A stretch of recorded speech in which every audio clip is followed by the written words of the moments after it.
করিমপুরের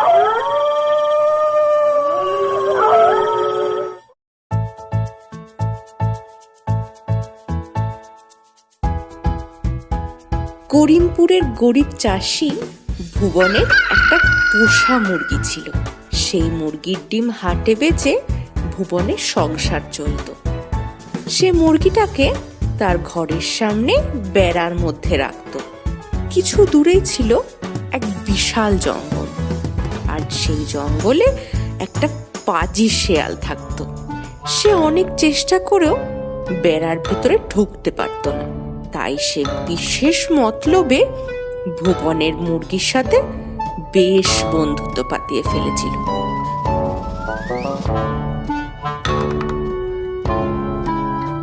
একদিন সন্ধ্যার দিকে মুরগিটা উঠোনে হেঁটে বেড়াচ্ছে।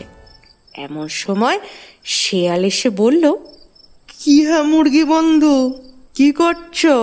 খাওয়া দাওয়া হলো? আরে শেয়াল ভাই যে, এই সন্ধ্যের দিকে একটু হাঁটাহাঁটি করছি আর কি। তুমি এদিকে কি করতে? আর সত্যি কথা কি বলবো তোমায়, এই যে বড় জঙ্গলে আমি থাকি, একটা মনের মতো বন্ধু নেই আমার, জানো। তাই তো তোমার সাথে একটু গল্প করব বলে চলে আসি।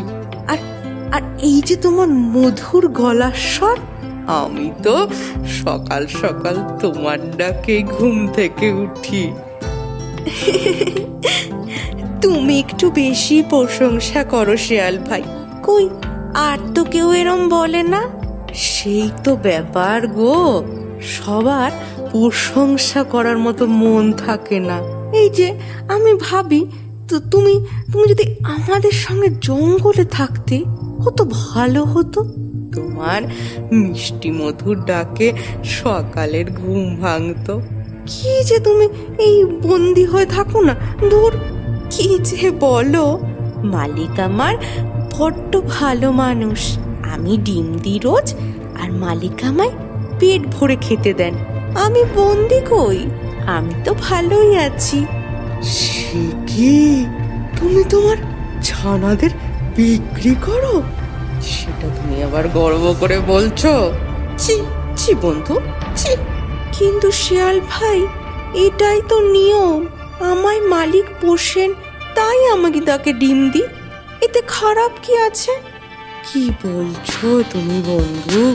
তুমি একজন মা হয়ে নিজের সন্তানদেরকে বেঁচে দিচ্ছ, আবার বলছো কি ভুলেতে?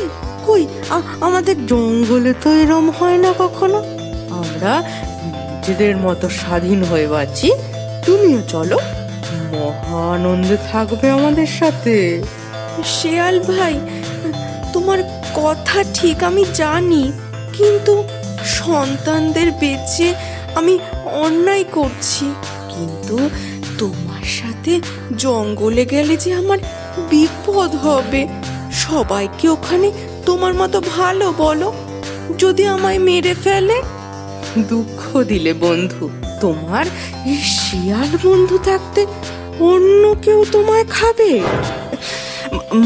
মানে মানে আমি তোমায় রক্ষা করব।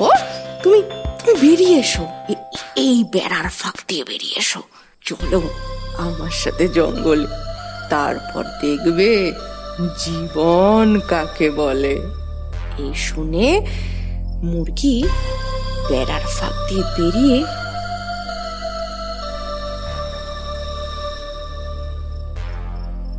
শেয়ালের সঙ্গে জঙ্গলের দিকে যেতে শুরু করলো। কিছু দূর যেতেই ঘাড় মুটকে ধরলো মুরগি।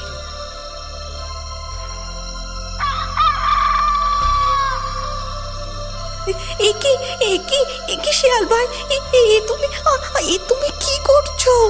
অনেক বোকা দেখেছি, তোমার মতো বোকা দেখিনি এর পরের জন্মে। কারণ মিষ্টি কথাতে বিশ্বাস করো না।